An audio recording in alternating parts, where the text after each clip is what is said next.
What is going on, everybody? It is Alex coming back at you with another video, and today we're going to be giving you the top 10 plus edge rushers in the 2023 NFL draft class. So if you guys are new, feel free to like, comment, subscribe, do all that fun YouTube jazz. I post stuff like this all the damn time, up to 5 if not 6 times a week. So if you like draft content, this is the place to be. Let's get right into the video. Let's have a good time. Starting off with my number 1 edge rusher, that is going to be Myles Murphy. I'm a huge fan of this guy. He had a slow start to the year, which is a little bit worrisome, but he turned on the Jets. He came back to his old self. This dude straight up pancakes left tackles like it's his job, and it kind of is, but he's just absolutely phenomenal. Super well balanced. He's the best run defender I've ever graded. Like, he uses so much, like, so many high-level NFL technicalities. Like, he's super polished. He understands what the hell is going on. He'll still remain in the play no matter what. He'll be like on the opposite side of the play in the backfield, and then he'll still pursue the play and somehow make a play on the running back who made a cut back to the middle. Like, he always loves to make an impact, and I thoroughly believe this guy is one of the best players in the draft, if not the best, because he's my number 1 at the moment. But yeah, you see the grade. I don't give grades anywhere near the 90s, like, ever, and there's only one guy who's ever actually garnered a 90 overall grade without peer pressure, and that is Sauce Gardner, and I think he got a 90, like a 90.5. So, like, it's very difficult. I do not like to give out anything super high, and you guys will see there's a lot of guys in the 70s. You're like, damn, I thought this guy was good, and they are. 70 is very good. Very good mark. But teams I would love to see Myles Murphy on, the Eagles, again, he fits that 265 plus build. Robert Quinn's going to be a free agent at the end of the year. I think BG might be probably brought back on a 1-year deal, but it's perfect for a rookie. And then Josh Sweat, also 265. He fits exactly that mold, and he's just absolutely awesome. He can also kick inside because you see his size right there, 6'5", 275. He's a big-ass dude, and he's unbelievable. Like, there's nothing that's wrong with Myles Murphy. Nothing. Except maybe he had a slow start to the year. And he's not Will Anderson athletically, but he's 30 pounds heavier. I don't know. Like, there's just too much to like about Myles Murphy here. If you guys do see me looking this way, it's because that's where I have all my graphics. But obviously the next guy, Will Anderson, I love so many spots for him that I really couldn't like limit it down. So obviously this was made before the trade deadline, hence why I have the Jaguars in there. So obviously I'd probably cut that out. But that was when Josh Allen was rumored to be getting traded. Regardless, he's a beast. Obviously, we've known that since, I mean, I studied Liam Eichenberg. That's when I found out Will Anderson. I was like, dude, this guy's like beating the shit out of Will Anderson, or out of Liam Eichenberg. And I was like, who is this guy? And it turns out to be, possibly the best player in the class. So I love Will Anderson. He's just been absolutely awesome since he stepped on as a true freshman. Obviously, there are like some inconsistencies. You see like first halves of games where he just doesn't exactly turn it on. The Texas A&M game last year certainly was that for me. I was like, this guy literally disappears, and there's points where he does still disappear. But again, the NFL isn't really decided by every single play. It's more so decided by the big plays, and this guy makes those big freaking plays. He's obviously one of the best pass rushers I've ever seen. He just has ungodly polish, and he's just going to come in and just take a total step up. Obviously, like, we had Kayvon Thibodeau and Aiden Hutchinson as like the top 2 like talented guys last year. Travon Walker definitely in the mix. But this year, I feel like every single one of these guys is just them plus up a little bit more. Like, this edge class is taking it up to another notch. And every year, we like to say this edge class is really good. This year especially, it's much better than we've ever seen. Like, you'll see the grades. The grades speak for themselves. These guys are incredible, but there's just not really much that Will Anderson does wrong, and he's the better version of KT, and KT's been doing a great job. Obviously, at a 245 or 243 weight, that does limit you from being able to actually be in every scheme, but it's not exactly a limiter. I would still say you can put him as a 4-3, as a 5-tech, but you're probably limiting his ceiling given the fact that, he shouldn't be going up one-on-one versus an offensive tackle plus a running back and then maybe an offensive guard to help. I don't think that he'd be in the best situation in that spot. I would like something where he could be that stand-up outside linebacker. But again, you see the dream fit. Every team's a damn dream fit for this guy. I don't need to mention that, but obviously we know if there's a team that doesn't need a quarterback, he's probably the first guy off the board. Unless the Raiders are there, which then it could be either a QB because Derek Carr could be up for a contract, or it could be Jalen Carter. Next, we got Isaiah McGuire. Here's my big one. I thoroughly believe in this man. Obviously, I actually studied this on the Discord. I will be doing a lot more of those study tapes because we're going to be doing updated ones, and actually I've been already doing that. By the way, so for the people who are actually paying attention to the love of my life here in Isaiah McGuire, Jalen Duncan, I have to just talk about him right now because I just did the study on him, and I was like, you know what? I've been talking so much shit about this man. I got to give him a chance. I looked at Paris Johnson. Paris Johnson's looked better. Not much more than I expected, but better. Jalen Duncan, so his pass blocking grade was 11 out of 15 when I first studied him, right? Like, I thought he was like, yeah, this is a pretty damn good player. I dropped it by 5, and I feel almost the desire to drop it by more. So, yeah, no, he's not good.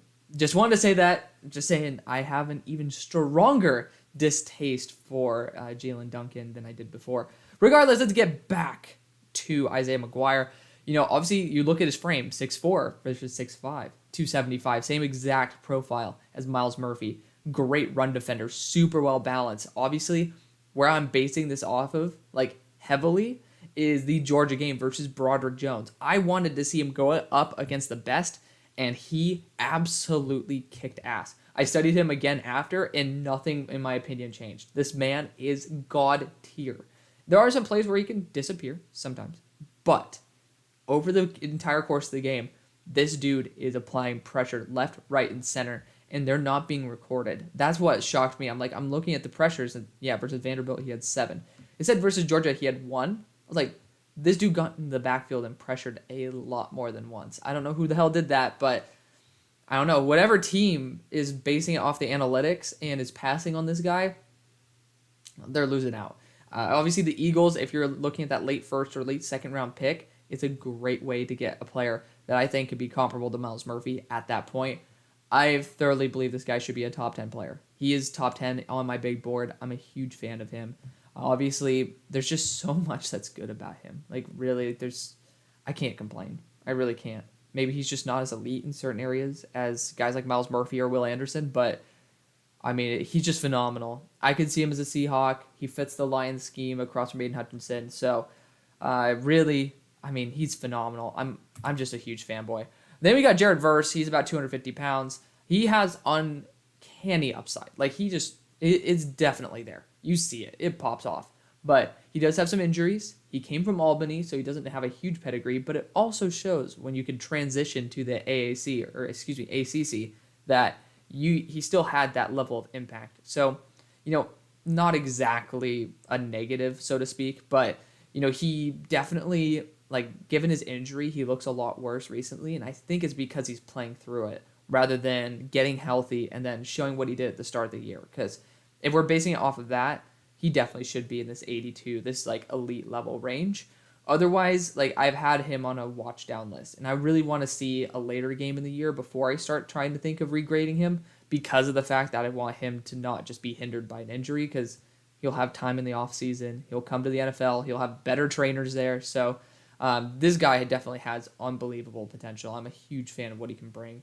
Obviously, that injury certainly could put him into that top 40 range. He's a top 10 player on my board. I think this edge class is god tier, but there's just a certain point where how many edge rushers can go in a certain range, right? Let's go with FELIX Onudike-Uzomah. This is one of my big, like, I guess I'm a turncoat, so to speak, on it. FELIX Onudike-Uzomah. I originally thought, well, based off of last year's tape, he was unathletic, seemed to get more of a stat pattern than, like, an actual stat builder. Like, he just seemed to get pressures rather than produce them himself. But this past year, man, I watched him and I was like, okay. Especially versus my boy Javon Foster, because I'll be doing an offensive tackle video soon. Javon, I mean, he has some technical struggles, but I love guys who put in work and progress game after game. That's Javon. FELIX, he beat the shit out of him. Let's just be honest. He beat the shit out of him. And he looks so much more explosive, and that's not something that, a raw tackle can, defend against. It's not something where it's like, okay, well, it was Javon's fault why he looked better. No, he looked more explosive. He looked more powerful. He looked more technically savvy. I'm a big fan of FELIX. He definitely deserves a lot of love. Has a very good frame, can fit in either 4-3 or 3-4. He definitely brings a lot to the table. Sometimes I see him get lost. I definitely think so. And he does fall down a lot, and I do see him get taken out on certain downs for a weird amount of time. So I don't know if he has conditioning issues, but we'll see when it comes to the combine whether he's actually putting in the work. Because, again, if I see some pretty poor scores from him, I'm definitely going to know that, like, I've seen what he can be. And if he's not putting up good numbers, that shows that he didn't put in the work to, like Jordan Davis did, to elevate his stock. So we'll definitely check come that the combine time. But very good player. Will McDonald is next out of Iowa State. Again, you're seeing these scores. Like, this is extremely high. I think I had 5 dudes with 75 plus, and right now we have 6 guys like 78 plus. It's ridiculous. But Will McDonald, obviously you see the frame, again, he's pretty much Will Anderson minus. He's 90% of Kayvon Thibodeau, where I think Will Anderson's like 150% of KT. So do the math there. I'm not going to, stress myself out with that. But there's just so much that Will McDonald does well. He's consistent game after game after game. But I will say, when it comes to pushing the offensive lineman, if you guys see impact, that's usually the reason why. Like, if you see him continuously hit the offensive lineman, he doesn't always make them move. And I guess that's why you see guys who are 275 being like much higher on the list than probably guys who are in this 245 range. But when I love to be seeing an offensive tackle get taken off his anchor, being able to see him, like, because then you have the leverage in that negotiation, so to speak. You're able to basically dictate where you want to go rather than saying, okay, well, the offensive lineman has taken out this route. Now where can I go? And guys like Will Anderson, Will McDonald, and Jared Verse are very good at navigating that. But when you can dictate where the hell you want to go, there's a good chance that you can get wherever you want to be, and it doesn't really matter. So, again, Will McDonald, there's a lot to love about him. You guys can read. I don't need to say every little thing. But I do love the idea of him next to Brian Burns. I think Arizona's always looking for it. And again, Josh Allen was supposed to be traded, so I don't think that Will McDonald is necessarily out on them if it's like a late second round pick where they can trade up and get him. I don't think he necessarily will go very high because of the amount of edge rushers in this class, but he certainly is a talented player, and we'll see about that. Andre Carter is next, another guy who fits very well into a SPAG defense as well as the Eagles. Obviously, respect to our armed forces. I've seen a drop off in production, which does suck. He's about half the pressure rate that he was last year, and I don't know why. There's not enough Army tape out there for me to be able to make a solid judgment on that, but he's a very good player. There's no doubt in my mind that he could definitely take a step up, so I'm not going to get on his ass for it, but he's a very good athlete for 6'7", 260. He just brings a lot to the table in terms of upside. He is scheme specific. He plays wide 9 quite a bit, but I do see some reps there from that 5-tech spot where I feel very confident that he could translate to the NFL. Next, we got BJ Ojulari. He's an athletic freak. I'm on God. Like, he's a freak. He puts up production, too. He puts a lot of pressures up on other teams. And that grade is not official. I've not updated the grade. I've watched him plenty of times, so I know exactly where I want to put him. But I definitely know that, that grade will be going up. That's damn sure. But in 2021, he definitely had a lot of room to grow. He's definitely grown this year. I'm a huge fan. Again, it says 8. You see wide receiver 8, and it's like, okay, well, this guy should be like a 3rd or 4th rounder.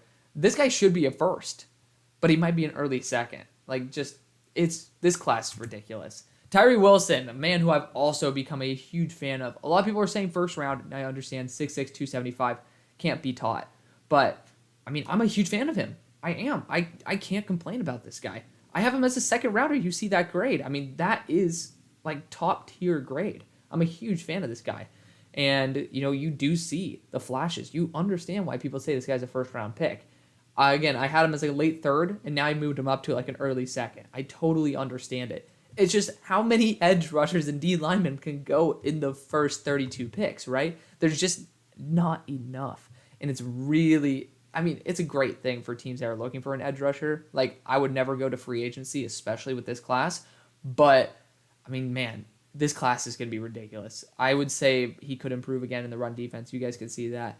But, I mean, this guy, in terms of his size and his production and his flashes, you can totally understand. If your team takes him in the first, don't be pissed.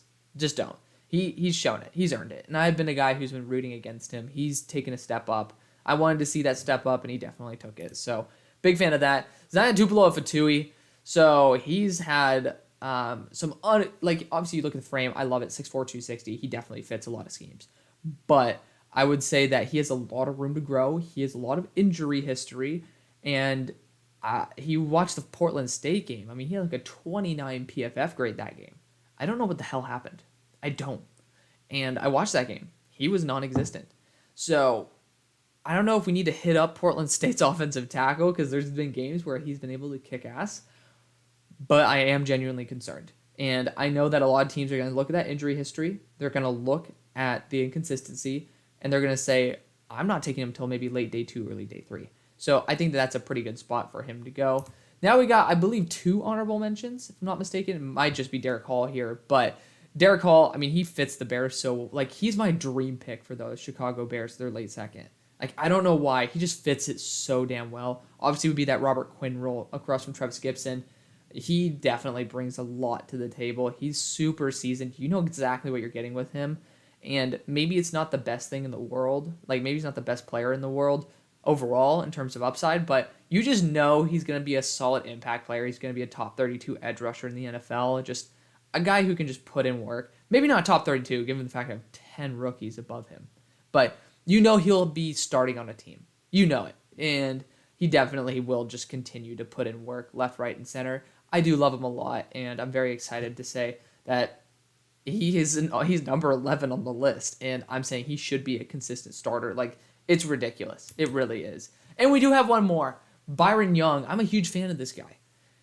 But the problem is, talk about not impacting a player. Like, he just does not make it. He does not make offensive linemen move. This man is similar to Nolan Smith, somebody who just kind of runs around, and he has ungodly athleticism. He pops off. He's 24 years old, transferred from JUCO, but you do see it. You definitely see it. And I totally understand. Again, I put the Jaguars in there because when this list was made, it was, when Josh Allen was rumored to be traded. But, I mean, hell, in the early third, I wouldn't mind them taking him either. He has so much potential, and he definitely is more that day one starter. So, I do like him. I do. And he's going to be a great situational pass rusher. I don't know if I can take him for the long haul, though. So that's going to be the video, guys, making sure I do not have one more, and I do not. Let me know what you guys think. Thank you guys so much for watching. See you on the far side. Peace.